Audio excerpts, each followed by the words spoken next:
നമസ്കാരം. കോൺഗ്രസിന്റെ നിലനിൽപ്പും പാർട്ടി മുന്നോട്ട് വയ്ക്കുന്ന മതനിരപേക്ഷ ജനാധിപത്യ മൂല്യങ്ങളും വലിയ വെല്ലുവിളി നേരിടുന്ന ഘട്ടത്തിലാണ് അഹമ്മദാബാദിൽ AICC സമ്മേളനം നടന്നത്.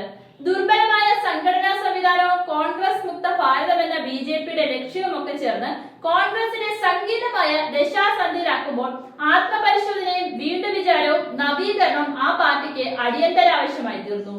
എങ്കിലും അതിന്റെ വിലയിരുത്തൽ പാർട്ടിയുടെ ഇനിയുള്ള നിലപാടുകളിലാണ് കാണേണ്ടത്. അഹമ്മദാബാദ് AICC സമ്മേളന പ്രഖ്യാപനത്തിന്റെ അടിസ്ഥാനത്തിൽ കേരളത്തിലെ DCCകളിൽ വൈകാതെ മാറ്റം വരും.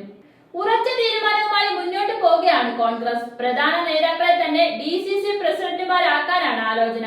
ഏതാനും മാസം മുൻപ് മാത്രം പുതിയ പ്രസിഡന്റിനെ വെച്ച തൃശൂർ ഒഴികെ 13 DCCകളിലും പുതിയവർ വരട്ടെ എന്ന അഭിപ്രായത്തിലായിരുന്നു നേതൃത്വം.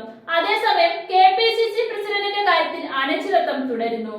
മണ്ഡലം ബ്ലോക്ക് ഭാരവാഹികളെയും DCC ഭാരവാഹികളെയും ചർച്ചകളിലൂടെ നിശ്ചയിക്കാനുള്ള അധികാരം ഇനി DCC പ്രസിഡന്റുമാർക്കായിരിക്കും. നിയമസഭാ ലോക്സഭാ സ്ഥാനാർത്ഥി നിർണയത്തിലും റോൾ ഉണ്ടാകും. കേന്ദ്ര തിരഞ്ഞെടുപ്പ് അതോറിറ്റി യോഗം ചേരുമ്പോൾ ബന്ധപ്പെട്ട ജില്ലകളിലെ കോൺഗ്രസ് അധ്യക്ഷന്മാരെ പങ്കെടുപ്പിക്കുന്നത് പരിഗണനയിലാണ്.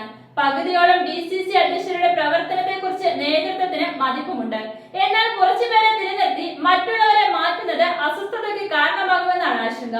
DCC പ്രസിഡന്റുമാരിൽ ഏറിയ പങ്കും നിയമസഭാ തെരഞ്ഞെടുപ്പിൽ സ്ഥാനാർത്ഥികളാകാൻ ആഗ്രഹിക്കുന്നവരാണ്. എന്നതിനാൽ സ്ഥാനമാറ്റത്തോടെ അവരും മുഖം തിരിക്കാനിടയില്ല. അഹമ്മദാബാദിലെ നിർദ്ദേശം പ്രാബല്യത്തിൽ വന്നാൽ DCC പ്രസിഡന്റുമാർ പൂർണ്ണമായും സംഘടനാ പ്രവർത്തനത്തിൽ കേന്ദ്രീകരിക്കണം. തിരഞ്ഞെടുപ്പിൽ മത്സരിക്കുകയുമരുത്. നിലവിലെ DCC പ്രസിഡന്റുമാർ 3.5 വർഷം മാത്രമേ പിന്നിട്ടിട്ടുള്ളൂ. എന്നാൽ DCC ഭാരവാഹികൾ 12 വർഷം കഴിഞ്ഞവരാണ്.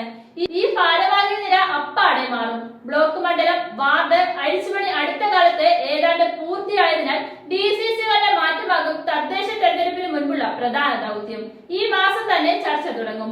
KPCCയിലെ ഒഴിവുകളും നികത്തും. KPCC പ്രസിഡന്റ് സ്ഥാനത്ത് നിന്ന് K സുധാകരനെ മാറ്റുക, അദ്ദേഹത്തെ നിലനിർത്തി സഹായിക്കാനായി സഹഭാരവാഹികളുടെ ശക്തമായ ടീം ഉണ്ടാക്കുക എന്നീ നിർദ്ദേശങ്ങളിൽ ഏത് വേണമെന്ന കാര്യത്തിൽ തീരുമാനമായിട്ടില്ല.